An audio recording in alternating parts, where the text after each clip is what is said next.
নমস্কার বন্ধুরা, আমি শর্মিষ্ঠা। আমার বেঙ্গলি ফুড কিচেনে আপনাদেরকে সবাইকে স্বাগতম।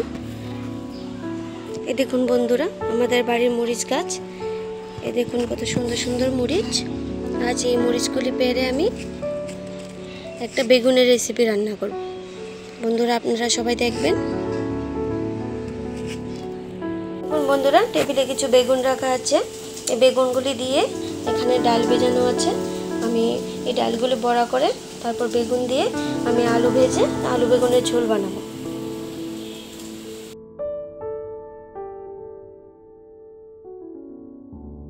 বন্ধুরা, আমার বাড়ির উঠানের চারপাশে কি সুন্দর সুন্দর পাতা হয়েছে।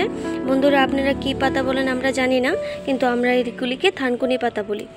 আসলে হচ্ছে কি, আমার শাশুড়ি মার শরীরটা বেশি ভালো না, অসুস্থ। তার জন্য এই পাতাগুলি তুলে শাশুড়ি মাকে একটু বাটা করে দেব, কারণ শাশুড়ি মা তো তেল মশলা বেশি খায় না, তার জন্য।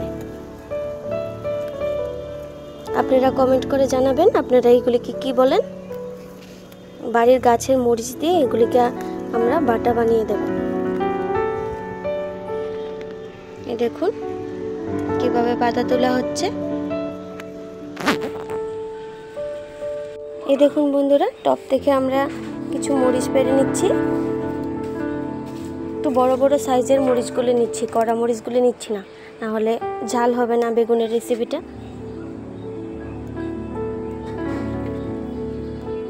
আসলে বন্ধুরা, ভিডিওটা আমার একা হাতে করতে হয়, তার জন্য আপনাদেরকে সব কিছু দেখানোর আমার সময় হয় না। যতটুকু পারি আমি দেখানোর চেষ্টা করি।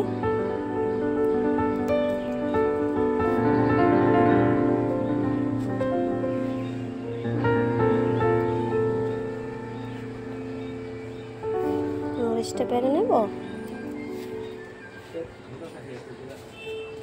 বন্ধুরা, আমার মশলার জন্য যা যা উপকরণগুলি লাগে আমি সবগুলি রেডি করে নিয়েছি।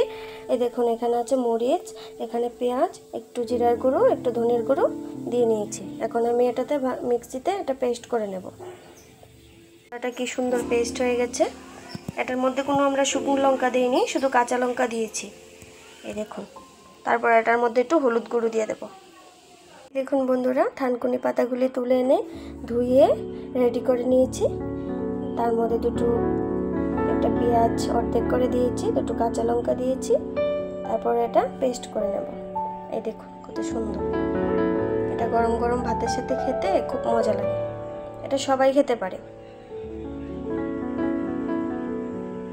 বন্ধুরা, আমার থানকুনি পাতাগুলি কি সুন্দর বাটা হয়ে গেছে।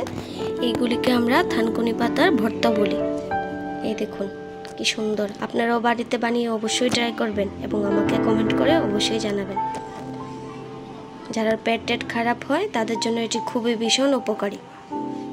এই দেখুন বন্ধুরা, আমরা এখন আলুগুলি ভেজে নিয়েছি, বেগুনগুলিও ভেজে নিয়েছি। এই দেখুন ভিজানো ডালগুলি বড়া করে নিয়েছি। এই দেখুন, এখন আস্তে আস্তে কড়াইতে তেল দিয়ে দেব। তো বন্ধুরা, এখানে আস্তে আস্তে একটু পরিমাণে তেল দিয়ে দিলাম। আগের একটু দেওয়া আছে, এখন আর একটু দিয়ে দিলাম। তারপর তেজপাতাগুলি দিয়ে দেবো। তেজপাতাটা হয়ে গেছে, এখন ফোড়ন দিয়ে দেব। আস্তে আস্তে এইভাবে আস্তে আস্তে করে ভেজে নিতে হবে। এটা হয়ে গেছে, এখন মশলা বাটাটা দিয়ে দেবো। এখন একটু হলুদ গুঁড়ো দিয়ে দেবো, সাথে আলু আর বেগুনগুলি ঢেলে দেবো। তারপর একটু নেড়ে চেড়ে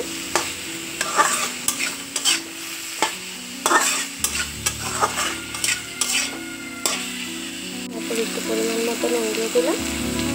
মশলাটার সাথে এটাকে ভালো করে কষাতে হবে।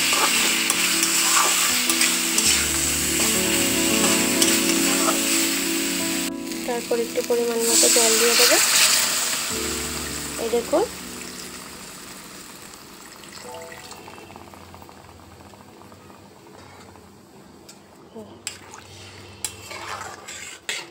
দেখুন কালারটা কত সুন্দর হয়েছে, দারুণ কালার। এইভাবে আমরা 5 থেকে 10 মিনিট রেখে দেব। এই দেখুন বন্ধুরা, আলুগুলি কীরকম সিদ্ধ হয়ে গেছে।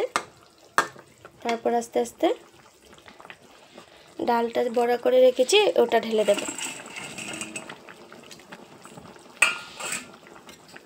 দিয়ে আরও 2 থেকে 3 মিনিট এইভাবে রেখে দেব, যাতে ঝোলের মধ্যে ডালের বড়াটা যাতে একদম মিক্সড হয়ে যায়।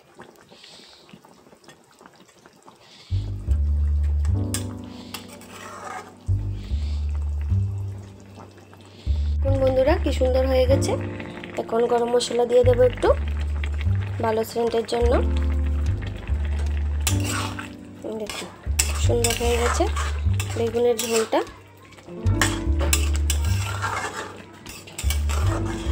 এবার নামিয়ে নেওয়ার পালা। এখন বন্ধুরা কি সুন্দর হয়েছে, এই দেখুন। আপনারা বাড়িতে বানিয়ে অবশ্যই ট্রাই করবেন এবং আমাকে কমেন্ট করে জানাবেন।